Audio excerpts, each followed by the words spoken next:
Let's start with a simple reality. We do not live in the woods by ourselves. We live in a world with billions of other people. And because of that, we have a choice. We can either live in a world where the person with the biggest stick wins, or we can live in a world where we agree on some basic rules so we can all get along.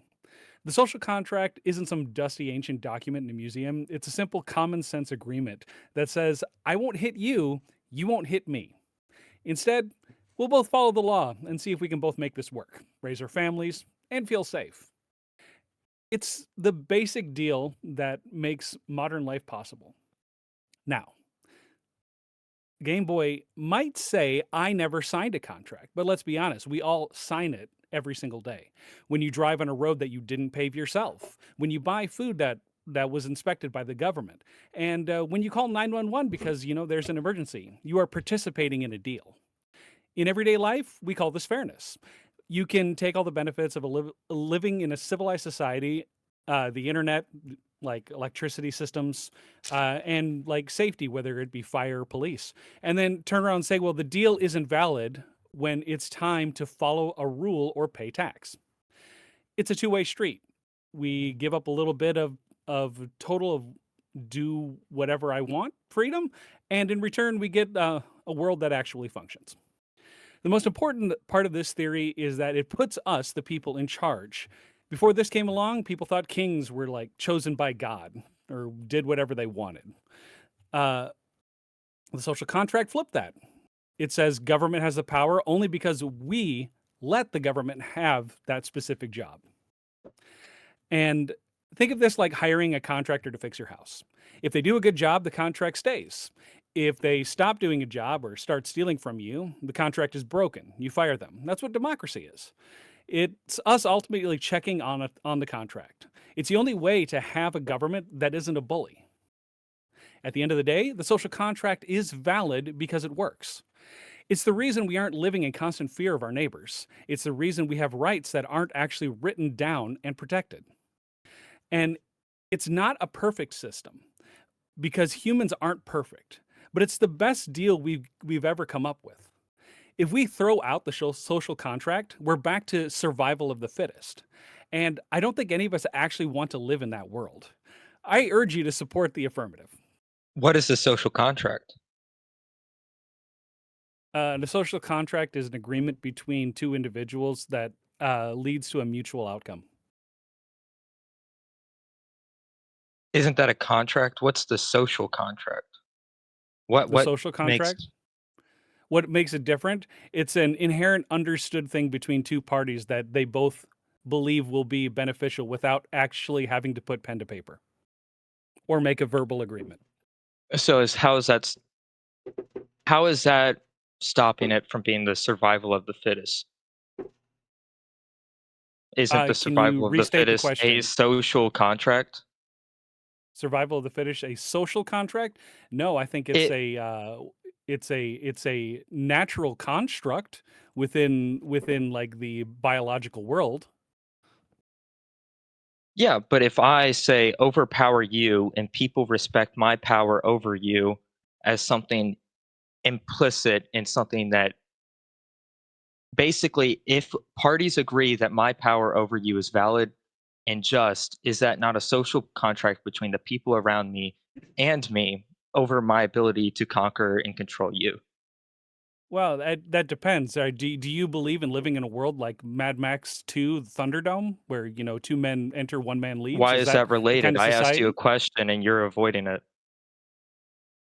Which question? Please restate the question.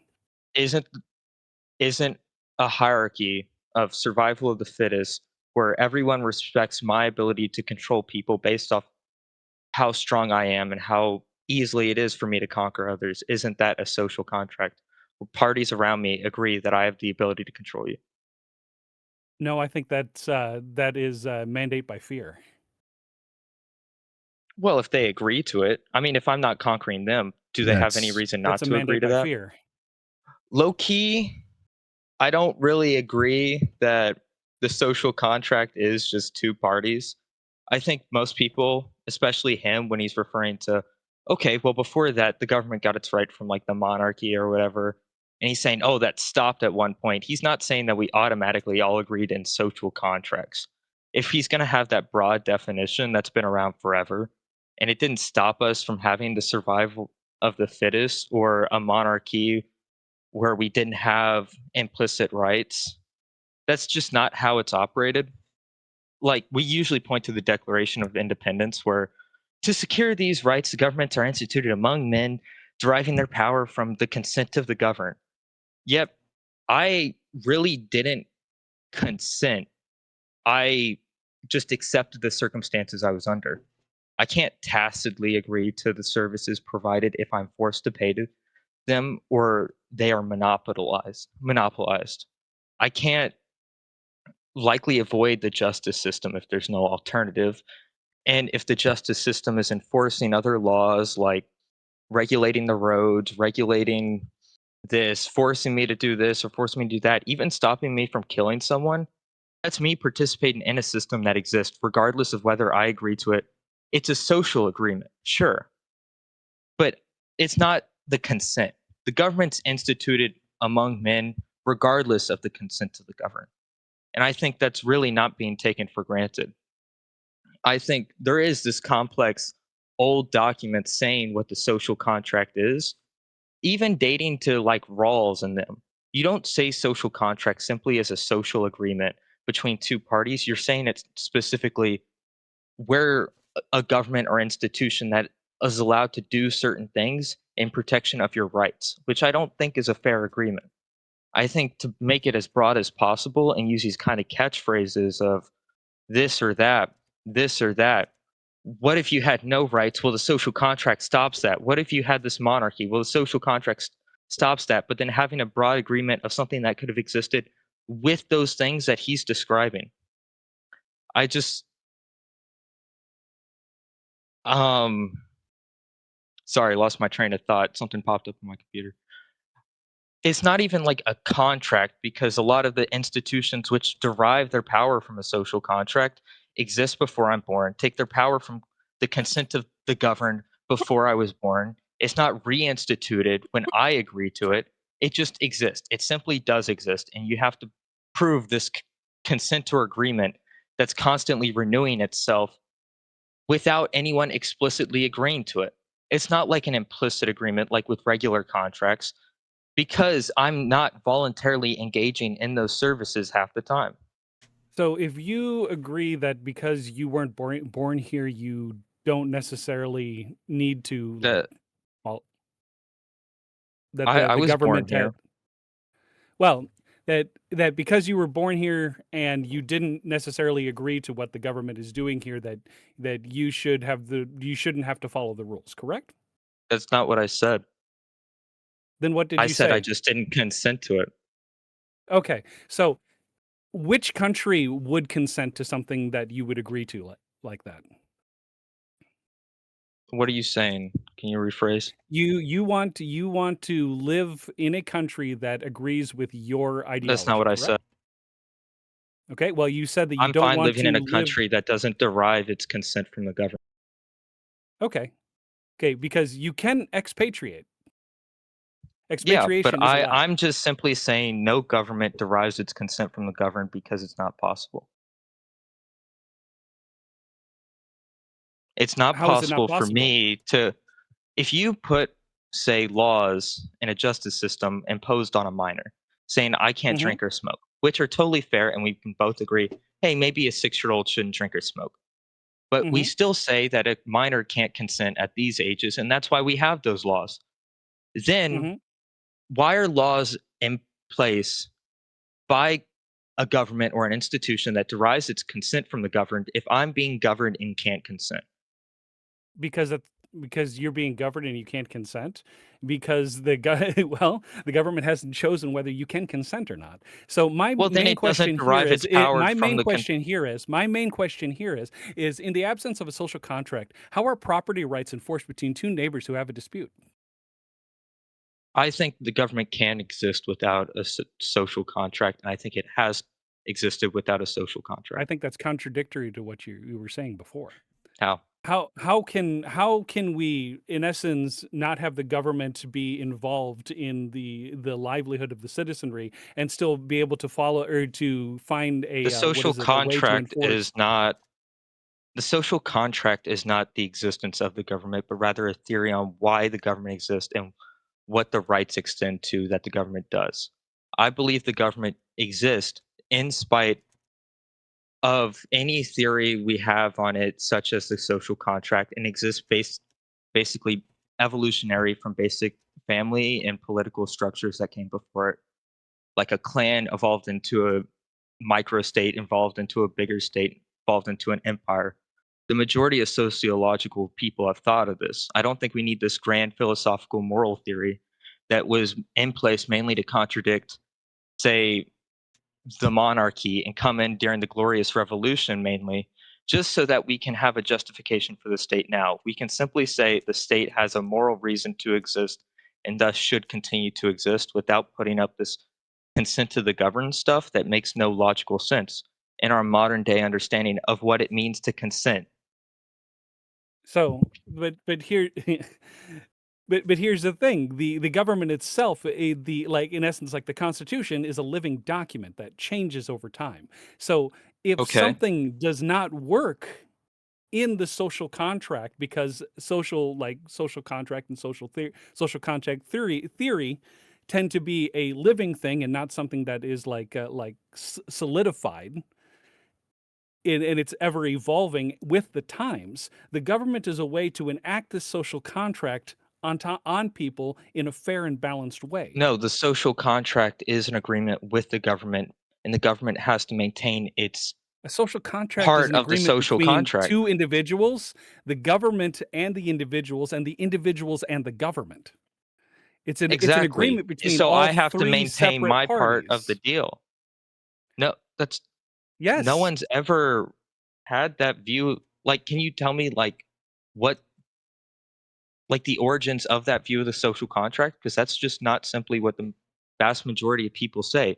The social I contract, like Hobbes and them and Rawls and them, was there's a sovereign party and there's an individual non-sovereign party, and the people agree to give up some self-sovereignty for that sovereign to protect them and reinstate a singular act of order, whether that's a set of laws or orders from that sovereign. I don't see it as two individuals, like you say. right? But the difference is that sovereign was a mandate by God and a government is a mandate from the people. Like the The people that government is fill a those sovereign. positions are actually elected by the people themselves. Somebody who is a sovereign is somebody who is like a monarch is a direct derivative from what is or not derivative. It is somebody who has been mandated by heaven to have that position. There's a big difference between somebody who has a mandate from heaven and somebody that is elected there from the people of the same, in essence, community to be in that position. There's no way to Uh, really square that circle. yeah, that's just not what a sovereign is. You're thinking of an absolute sovereign. Like, I just Googled it now. Webster says one that exercises supreme authority within a limited sphere and cites the US as an example having sovereign over the uh canal. Like, they're the de facto sovereign. Sovereign can just mean having Which canal authority are you over. talking? Which canal are you talking about? I didn't look at the exact definition, but I'm just stating the sovereign is someone who has an authority It, over an area. it would be really important to know which canal that is because if it's something up by Lake Superior or like the Great Lakes, that's one thing. But if you're talking about the Panama Canal, that's an entirely different thing. And there's like Okay. there's historical background there. I'm So just whatever trying to canal cite you're a talking definition about, of it's what important. sovereign is. You are saying sovereign as explicitly monarchical, and I'm saying sovereign is much more broad. And you are simply saying, "Oh, we're moving past the monarchy." Yet you're giving such a broad definition of what the social contract is and Hmm. what the agreement with the people is, and saying, "Okay, if you don't believe in this broad definition of what the social contract is, you must agree in what a monarchy is. You must agree in where I have to opt into it when laws can just exist." People who deny the social contract don't deny the idea of, okay, we need a government that has a limited constitution or a limited agreements or this or that. Max Weber, Nozick, all these people have broad views of what it could possibly be. Even Burke had a broad definition of what it could be, but they all dismissed the social contract as a weird and distorted, quote unquote, voluntary agreement between the people and their government to instate the protection of their rights or well being, which has just never happened throughout history. Doesn't happen now. If the government acts, it's not done out of my direct consent, regardless of if I approve of it or if I Do you don't believe in approve of it. estoppel? Can you explain? So basically, what estoppel is like what is it? Well, used in law, is that if you accept the benefits of an agreement, you are legally estopped and from denying the existence of that agreement. Can you rephrase? Okay, so like as an example, if you take your car on a public road, you understand that you're using a public good at the moment that you get on the road, whether or not you agreed or consented to like the public road being built. Oh, yeah, an implied contract. Right. That's well, or tacit consent. Yeah, but it's Uh, tacit consent so where there's no alternative. I'm forced to pay for these services regardless. If I refuse to pay for these services, then you can now what? I'm expatriate. arrested and You're I'm forced to perfectly use no. public You're jail? I mean, yeah. you're it's easy. Most democracies in the world allow for expatriation. You can leave and move to whichever country you want Yeah, to and move move to, to so you another don't have to worry country that about will that. force me to use public services. Unless I'm going to Antarctica, which is still owned by countries and governments. I Sure. There's really no way for me to get around it without living in the water. I'm not saying that we Right, should but just you don't have to totally live here with dismiss. that problem. I'm just No, saying you can move and you're move not to a getting different past my location. point. I'm not saying that we should just ignore the laws or that taxes should be voided. I'm simply saying that the social contract is not why these things exist. The government does not get its power from the people. You're not addressing that point. You're saying, well, The if government the doesn't get social its power contract, from the people? that's my point. That's the point I've been making. Yeah, Okay, so then how is the government created? through the vast majority of the time, it's through domination, conquest. If it's not that, it's through All right, the so which no. president goes Let through me continue domination my and point. conquest to become Let me president? continue my point. If it's not Well, we only that, got 2 minutes it's left and you're taking a long let me time. continue my point then.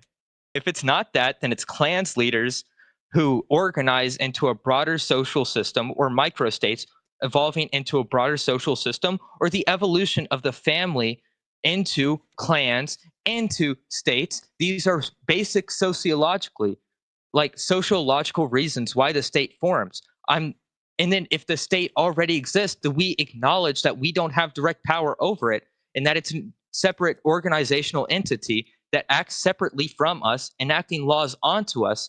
So even then, it operates as if it doesn't need our consent. So, I like, really need to there's find not out even a where debate Kansas's there. Thunderdome is for the first district so I can run. I really want to beat the shit out of my opponent.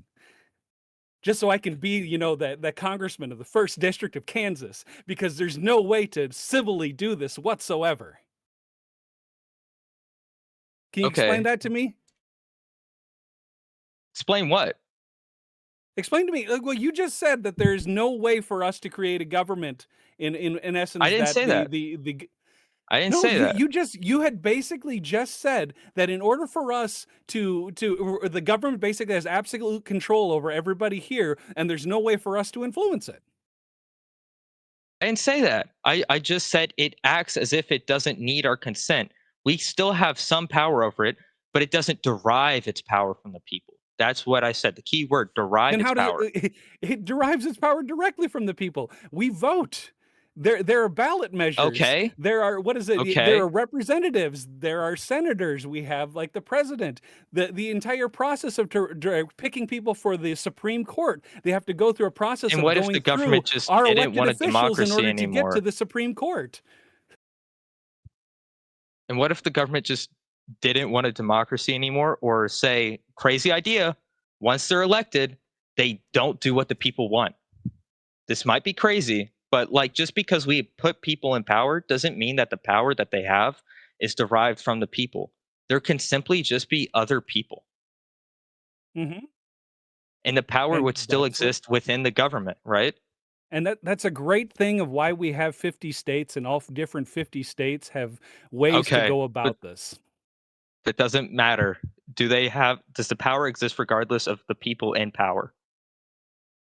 Does the power exist regardless of the people in power? Like, Yeah, does an executive order exist regardless of if it's Trump or Obama?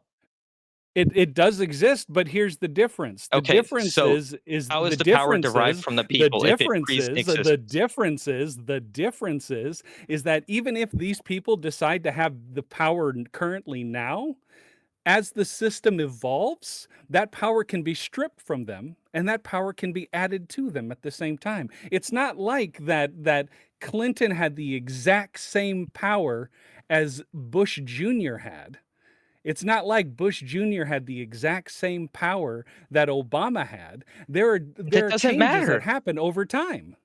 And It because doesn't the matter system though. can change, that means that the people can control exactly how much power a president has, or how much power a congressman has, or how much power a senator has.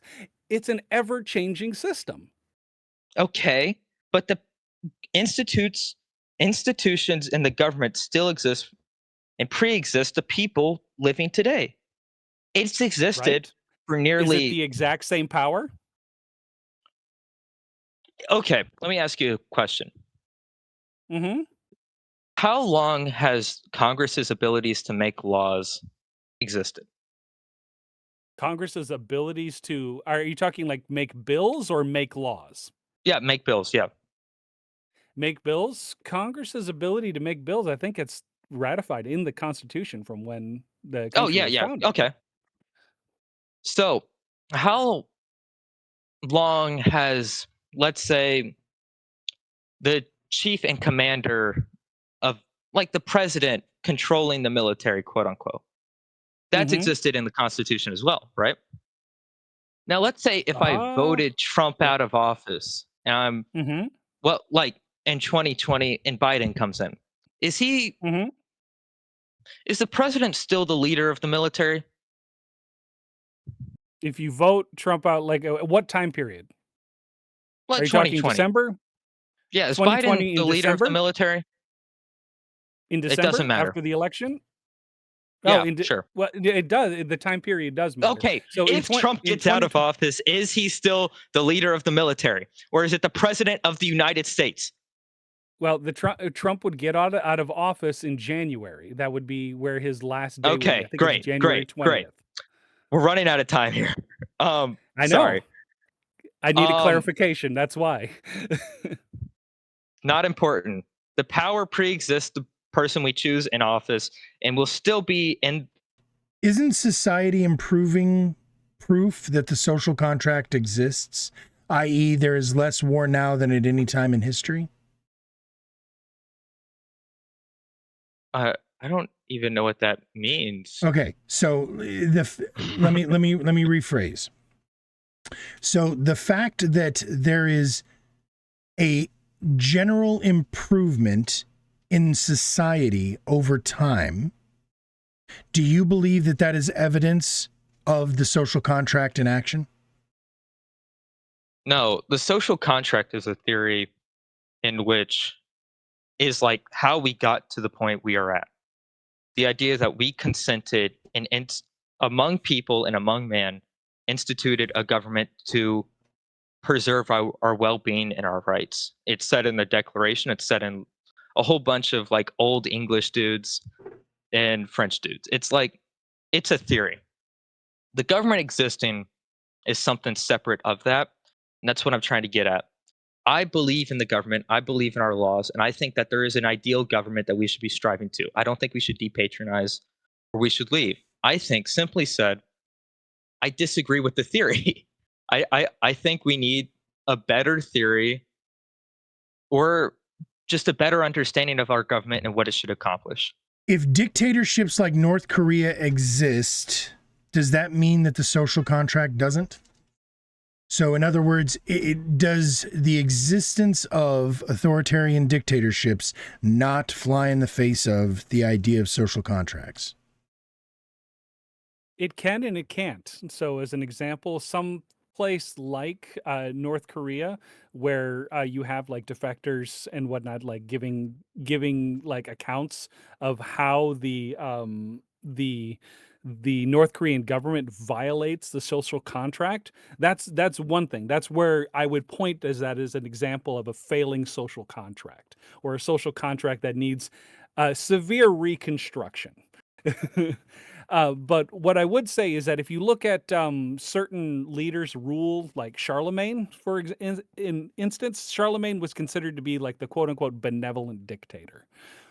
There is a chance that under that rule there was more of a social contract between people that was more agreeable in the whole. So I'm not going to rule out that a dictatorial regime means that the social contract is destroyed, but I'm not going to say that it like in every case, but I'm not going to say that it's not possible. If the government decided that there were no elections tomorrow, didn't the people give them the power to decide that? Absolutely not. It exists separate of the people. If the people universally agree in America for the vast majority of cases, I'd say about 95%, that democracy is a good thing, that's just evident of that point. I think we're not, when we look at approval ratings, the only thing that's affecting is who's being voted into office. The government's going to do what the government does. And we see that constantly. If there's like a 35% approval rating or a 15% approval rating for a government's actions, oh my goodness, that's proof of that. I'm not saying that that's a good thing or anything like that. I'm being a realist here. It's just going to happen. If the government is against democracy, fuck the government. But we're not going to act like people gave its power to the government to do that. It's not even in the Constitution. I would like for each of you, and we'll start with you there, Desperado, to please, once again, for the record, define the term social contract theory in your own words. Go ahead, Desperado. Social contract theory is an agreement between either individuals, the government and individuals, or what was it? Like it could be also like a government and incoming individuals at the same time. The agreement between them is that for a particular amount of freedom, you will receive a particular amount of security. So as it pertains to an agreement between individuals, there is a certain amount of freedom given up, and therefore to find a mutual agreement between individuals, and then there's an optimal outcome. It's the same thing with the government. If the government is given absolute authority, then the government will use that absolute authority. The people give up some of their freedom so that the government can enforce rules for everybody, while at the same time the government isn't allowed to rule with absolute immunity with those rules. Sounds good. Same question to you, Game Boy. In your words, please define the term social contract theory. Okay. Don't like how I'm given 1 minute on this.